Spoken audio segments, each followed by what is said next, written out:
We have no relevant financial disclosures. So although most patients with IIH have a good visual outcome, some patients permanently lose vision and develop optic atrophy. Listed here on this slide are known risk factors from the patient's demographics, medical history, and clinical course that have been associated with a poor visual outcome in IIH. These factors can be used to stratify patients into risk categories and may be helpful when deciding how to follow your patients. So the IIH-TT found that optic disc hemorrhages at baseline may be an additional poor prognostic factor. This was because optic disc hemorrhages were much higher in the treatment failure group compared to non-treatment failures. However, the IIH-TT only included patients with mild vision loss and had a small number of treatment failures. This prompted us to ask the question, does optic disc appearance at presentation predict visual outcome in IIH patients of all severities, not just the mild form of the disease? For example, if you're faced with the following 6 patients, based on the appearance of their optic discs, which one would you worry about more? So when I started my fellowship at Emory, I was given the charts of 1,244 IIH patients. If you can't tell in the bottom right photo, I have a big smile on my face because I found 2 co-fellows who helped me get through all these charts. All of these patients were diagnosed according to the modified Dandy criteria, and almost all of them had a fundus photograph at their initial visit. We excluded patients who had their diagnostic LP or started medical treatment more than 30 days before their initial fundus photograph. We also excluded patients who had surgical treatment prior to their fundus photos. Fundus photographs were graded independently by the 3 of us according to a standardized method and calibration meetings. We decided to exclude patients who had optic atrophy, gliosis, or those that had no disc edema in unilateral cases. The severity of the papilledema was graded according to the Friesen scale from 1 to 5, and the final Friesen grade was that given by at least 2 of the 3 graders. If we all disagreed, then we consulted an additional neuro-ophthalmologist. Optic disc hemorrhages, again, were graded independently according to their type, nerve fiber layer, subretinal, or preretinal hemorrhages, and also by their severity into mild, moderate, and severe categories. In a similar manner, cotton wool spots were graded into mild, moderate, or severe categories. If there was any disagreement on the presence or absence of an optic disc hemorrhage or cotton wool spot, we again consulted an additional neuro-ophthalmologist. Visual function was measured in 3 ways. First, Snellen visual acuity converted to logMAR, the Humphrey mean deviation, and the visual field grade, which is a scale from 1 to 4, as you can see here, where 1 is normal and 4 is diffusely constricted field. Our statistical analysis was performed using regression models to determine the association between the visual function and risk factors. But we controlled for Friesen grade, gender, body mass index, and the patient's racial background. So our final analysis included 708 eyes of 360 IIH patients. As you can see here, they have the typical demographic profile of a patient with IIH. You'll also notice that about 50% of the patients are Black, and this is representative of the population of Atlanta. So we had 360 patients with a relatively new diagnosis of IIH. They were followed for a mean time of 2.6 years.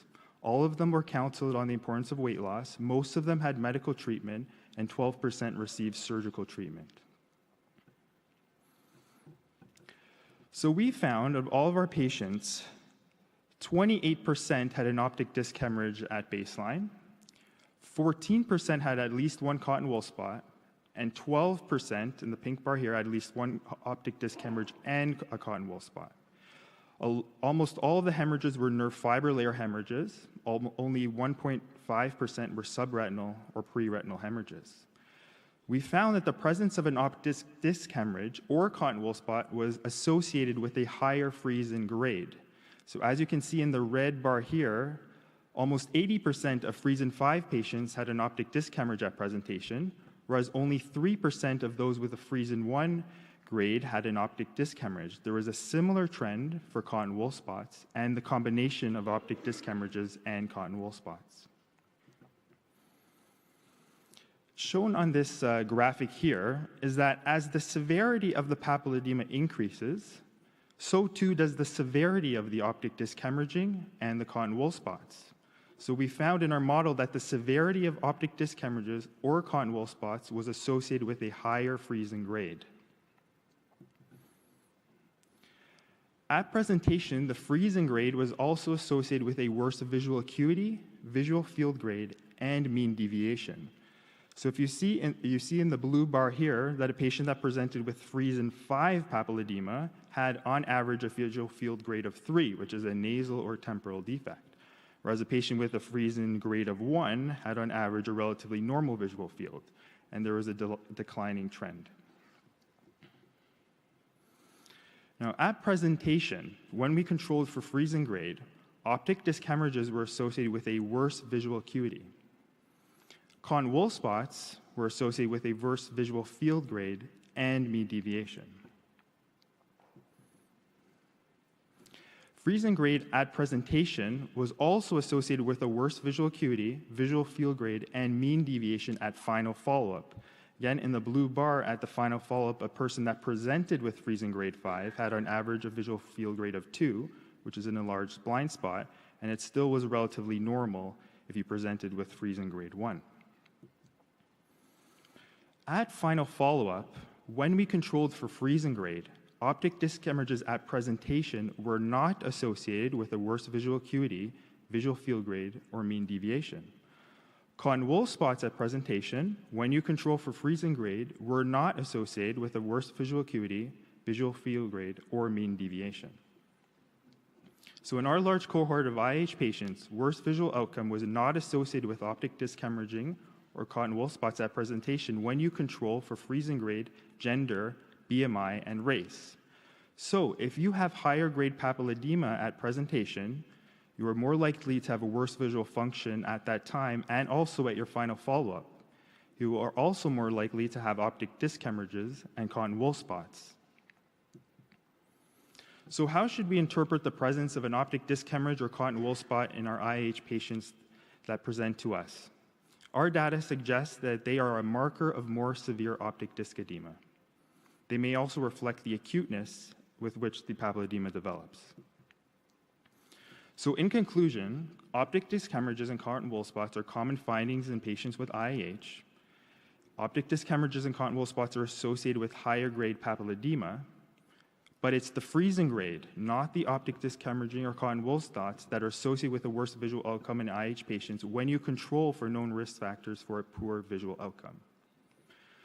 So when you're faced with your patients, we can see in the top two disc photos that there's a very high Friesen grade.